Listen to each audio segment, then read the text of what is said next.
Bonjour, donc troisième vidéo de l'analyse de sujets, sur le sujet sur les brassages. Et donc, on se rappelle, dans la vidéo précédente, on avait vu que à partir de cette situation initiale, où on a un parent 1, un parent 2, qui sont tous les deux homozygotes, hein, donc c'est-à-dire ils ont les mêmes allèles pour deux gènes, eh bien, ça implique qu'on va avoir un premier croisement. Ça implique qu'on va avoir un premier croisement. Alors, excusez-moi, je remets ça, tac, voilà. Donc on va avoir un premier croisement qui mène à, en fait, une F1 hétérozygote, c'est-à-dire qui possède cette combinaison-là, toc, de chromosomes. Il est E plus E, VG plus, VG moins, et que, donc, on réalise un deuxième croisement de ce F1 avec un double homozygote récessif, et que c'est ce croisement qui va révéler les brassages qui ont lieu pendant la méiose, c'est cet individu F1. Et, alors la subtilité, c'est qu'on obtient 4 catégories de descendants, 2 qui ont, de manière visible, au niveau phénotype, des caractères qui sont des caractères qui étaient déjà présents au départ, c'est-à-dire des mouches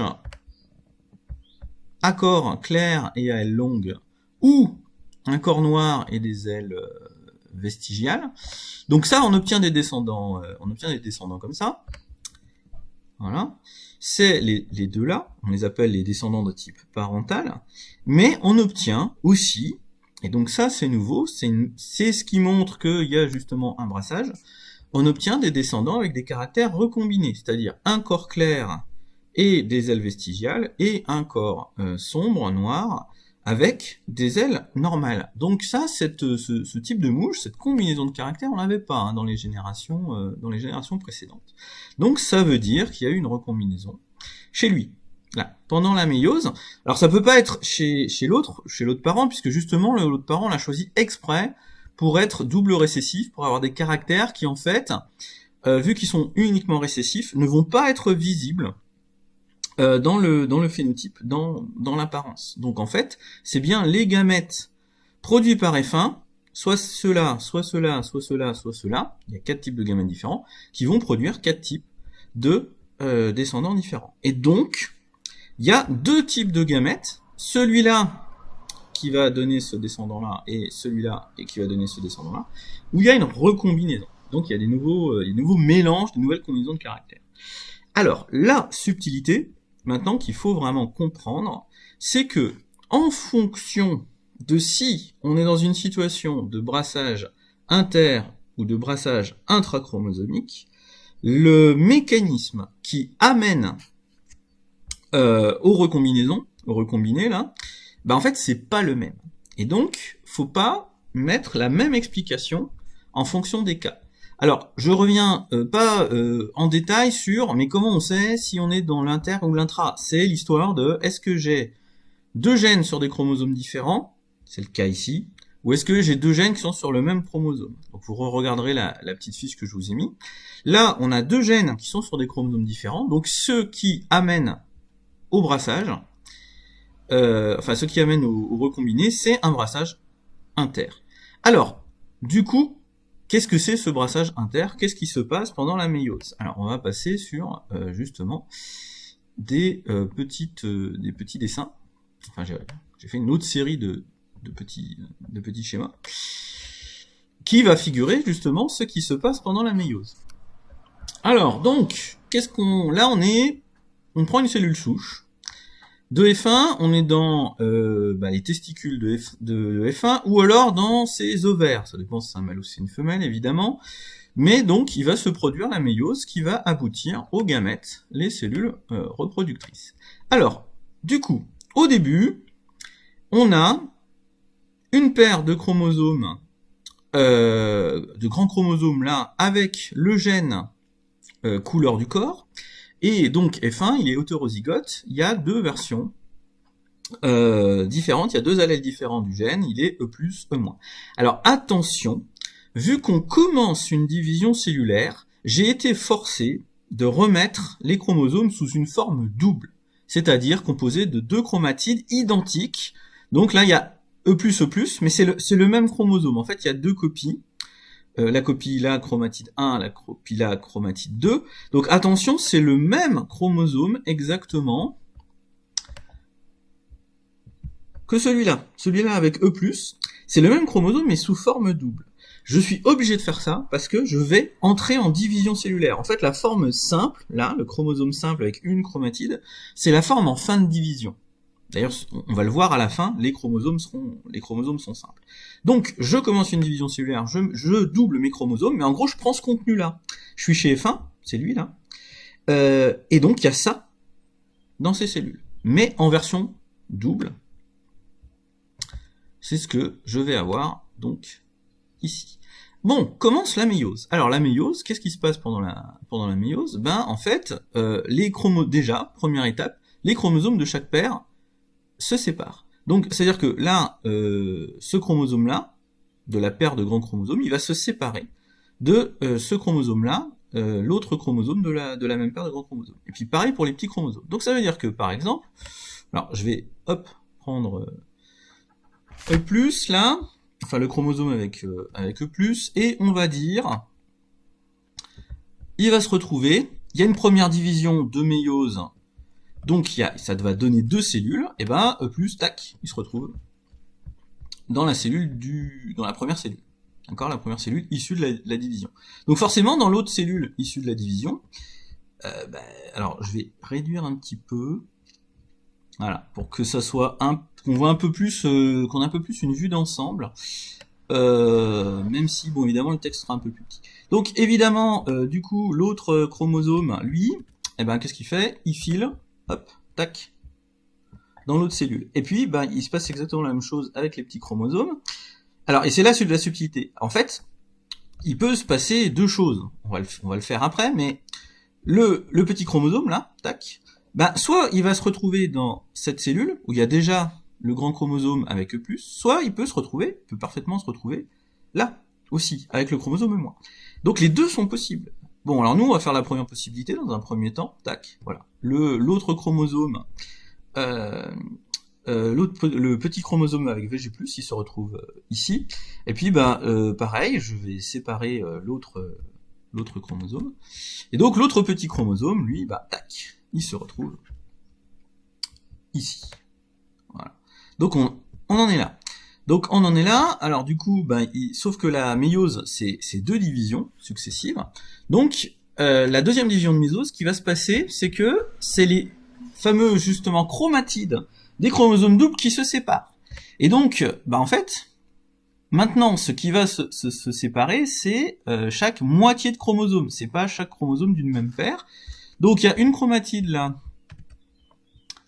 qui part, elle va partir d'un côté. Alors, je vais la mettre. Tac. D'accord. Donc, il y a cette chromatide là de gauche qui part ici. Hop. Et puis, la chromatide de droite, elle part de l'autre côté. Ouais, elle part. Il y a de nouveau une division, donc hop, tac. Ça se sépare en deux. Et puis, pour VG+, c'est exactement la même chose. Toc. Voilà. Donc, du coup, en fait, on va dire VG+, il se retrouve... là, il se retrouve là, de toute façon. Et, l'autre chromatide de VG+, tac. Voilà, donc elle, hop, également. Alors, attendez, un petit peu, voilà. Je vais y arriver.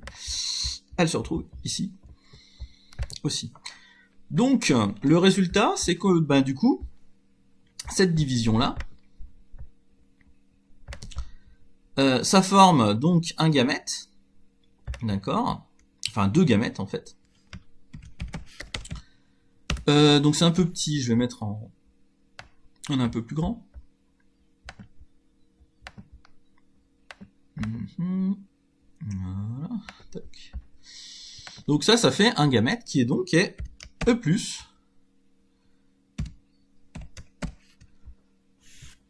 VG+, là.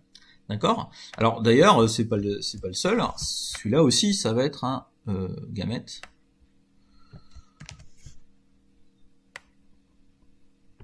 Plus VG+. Et puis, ben, du coup, de l'autre côté, là, bah, ça fait pareil, ça se sépare pareillement entre, bah,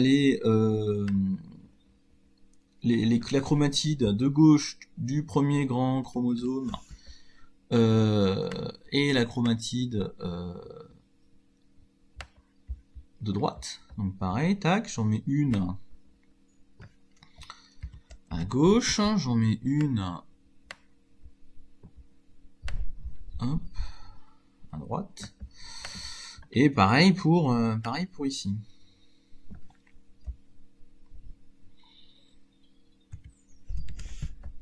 Hop, voilà, donc là j'en mets une là.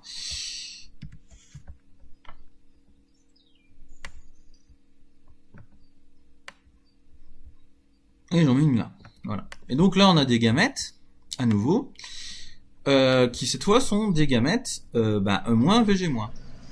Il y en a deux. Donc,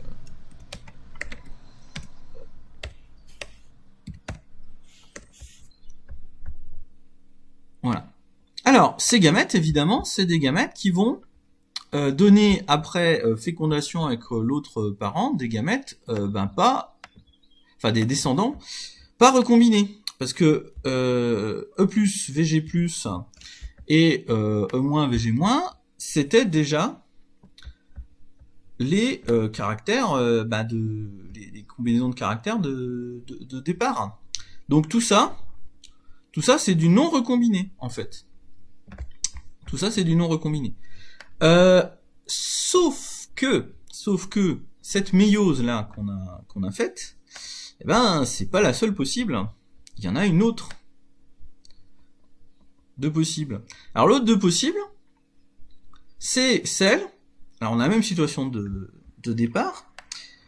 C'est celle où, ok, d'accord, on va mettre E+, mettons, dans la cellule du haut, pareil.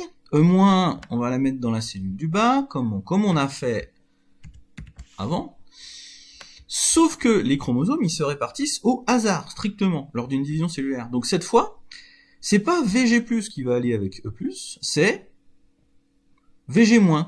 Et ça a 50% de chance de se produire en réalité. D'accord? Puisque les chromosomes, ils se répartissent au hasard. Et c'est ça qui fait le brassage inter. Alors évidemment, ça marche que si, justement, mes deux gènes étudiés, ils sont sur des chromosomes différents. Puisque du coup, la répartition au hasard des chromosomes dans les cellules au cours de la méiose assure que ça sera différent comme ça. Alors du coup, qu'est-ce que j'obtiens? Alors je pique des chromosomes, là ça sera plus pratique. Voilà. Alors là, je pique la première combinaison, mais évidemment, ça va être inversé. C'est-à-dire que là, c'est bien E+ qui se retrouve là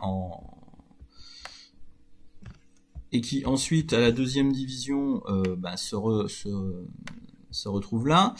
Par contre, ce qui se passe, c'est que VG là, en fait, à l'étape d'avant, il est parti en bas. Donc c'est ici qu'il se retrouve cette fois-là. C'est dans l'autre